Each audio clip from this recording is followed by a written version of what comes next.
Hello guys, welcome to the occult. आज के video में हम बात करेंगे एरिया 51 से रिलेटेड कुछ इंटरेस्टिंग फैक्ट्स पर।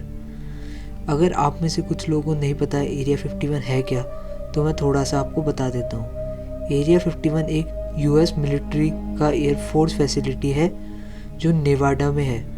एरिया 51 दुनिया भर में फेमस है क्योंकि कई सारे लोग मानते हैं कि एरिया 51 का रिलेशन एलियंस यानी कि एक्स्ट्रा टेरेस्ट्रियल से है, और कॉन्स्पिरेसी थ्योरिस्ट ये तक मानते हैं कि वहाँ यूएफओस की रिवर्स इंजीनियरिंग होती है।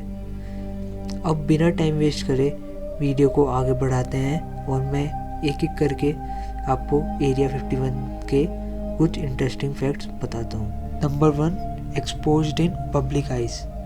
एरिया 51 कोई नई जगह नहीं है, ये 1955 में बनी थी और इसको इसकी एक्स्ट्रा टेरेस्ट्रियल रेपुटेशन यानी कि एलियन से रिलेशन इसका लोग तब करने लगे जब 1980s में एक रॉबर्ट लजार नाम का आदमी एक लास वेगस के टीवी स्टेशन में कहता है अपने इंटरव्यू में कि उसने एरिया 51 में एक यूएफओ की रिवर्स इंजीनियरिंग करी है। ये पहली बार था जब किसी आदमी ने एरिया 51 का रिलेशन एलियंस और एक्स्ट्रा टेरेस्ट्रियल से बताया। पर बाद में जाके ऐसा पता चलता है कि जो रॉबर्ट लजार था उसने ये झूठ बोला था और उसने कभी भी एरिया 51 में काम नहीं करा, और जिस यूनिवर्सिटी से वो क्लेम करता है कि उसने ग्रेजुएशन करी है वो भी पता चलता है कि उसने झूठ बोला, उसने वहाँ से ग्रेजुएशन नहीं की थी। पर किसी को नहीं पता कि रॉबर्ट लजार ने ये सब सच बोला था कि झूठ। इसका कोई सॉलिड आंसर नहीं है। Number 2, military activity. एरिया 51 कोई नई जगह नहीं है, जैसा मैंने आपको पहले भी वीडियो में बताया था कि 1955 में मिलिट्री वर्क के लिए बनी थी। एरिया 51 में U-2 एयरक्राफ्ट्स के जो पायलट थे उनकी ट्रेनिंग होती थी, और ऐसा कहा जाता है कि U-2 एयरक्राफ्ट्स थे जो वो भी एरिया 51 में ही बने थे, और एरिया 51 परफेक्ट जगह थी U-2 एयरक्राफ्ट्स के पायलट्स की ट्रेनिंग करवाने के लिए। और एरिया 51 में एक रेडार टेस्ट फैसिलिटी भी थी जो 1951 में बनाई गई थी उधर। Number 3, first reference by president. Former US president Barack Obama United States की हिस्ट्री में ऐसे पहले प्रेसिडेंट थे जिन्होंने एरिया 51 का नाम पब्लिक में लिया। बराक ओबामा ने एरिया 51 का नाम annual Kennedy centre honour ceremony में लिया था 2013 में। Number 4, a fake moon landing.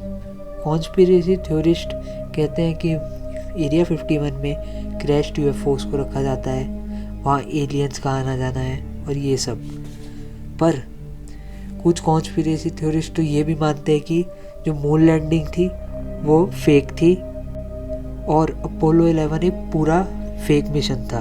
1974 की एक बुक जिसका नाम we never went to the moon था, जो लिखी थी बिल केसिंग ने, उसमें उन्होंने लिखा था कि नासा के एस्ट्रोनॉट्स कभी भी स्पेस नहीं गए थे, वो कभी भी मून पे नहीं पहुंचे थे। नील आर्मस्ट्रॉन्ग और बज़ एल्ड्रिन की जो भी फ़ोटो थी चांद पे चलने वाली वो फेक थी, और उसकी शूटिंग हुई थी एरिया 51 में। और उन्होंने ये तक अपनी बुक में लिखा था कि जो अपोलो 11 की शूटिंग हुई थी एरिया 51 में वो American film maker Stanley Kubrick ने करी थी।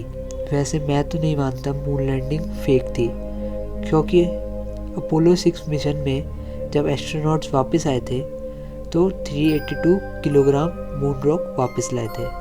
Number 4, UFOs. जैसा कि मैंने आपको वीडियो में पहले बताया था, एरिया 51 एक यूएस मिलिट्री की एयरफोर्स फैसिलिटी है। तो यहाँ पे बहुत सारे नए नए एरोप्लेन्स और एयरक्राफ्ट्स की टेस्टिंग होती है, और जब ये हाईटेक एयरक्राफ्ट्स आसमान में उड़ते हैं तो लोग इन्हें देख के समझते हैं कि कोई स्पेसशिप है या कोई यूएफओ है।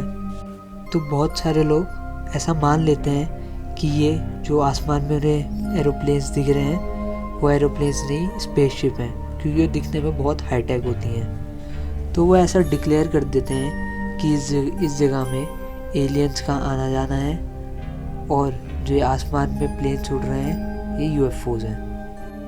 Number 6, raiding area 51।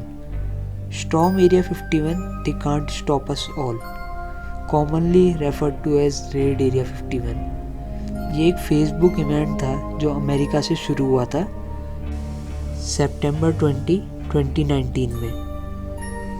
जैसा इस इवेंट के नाम सुन के लगता है वैसा ही इनका कुछ इरादा था। इनका इरादा ये था कि अगर बहुत सारे लोग एरिया 51 में घुसने की कोशिश करेंगे तो ये सबको नहीं रोक पाएंगे और सबको तो ये मार भी नहीं सकते, और कोई ना कोई अंदर घुस जाएगा और एलियंस को देख लेगा और एरिया 51 फाइनली एक्सपोज हो जाएगा। ये फेसबुक इवेंट मैटी रॉबर्ट्स नाम के आदमी ने क्रिएट करा था जून 27, 2019 में, जिसमें मोर देन 2 मिलियन मतलब 20 लाख लोगों ने रेस्पॉन्ड करा गोइंग, और 15 लाख लोग यानी कि 1.5 मिलियन लोगों ने इंटरेस्टेड रेस्पॉन्स करा। और इस इवेंट को मीडिया की रेस्पॉन्स भी बहुत ही ज़्यादा मिली और ये एक इंटरनेट मीम भी बना।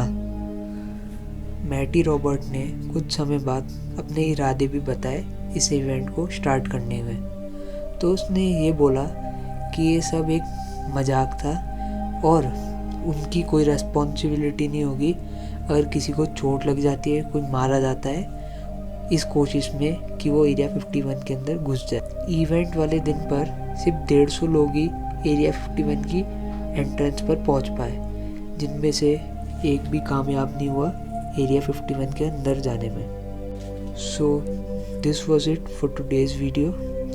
आपको ये वीडियो कैसा लगा कमेंट करके ज़रूर बताना, एंड थैंक्स फॉर वॉचिंग।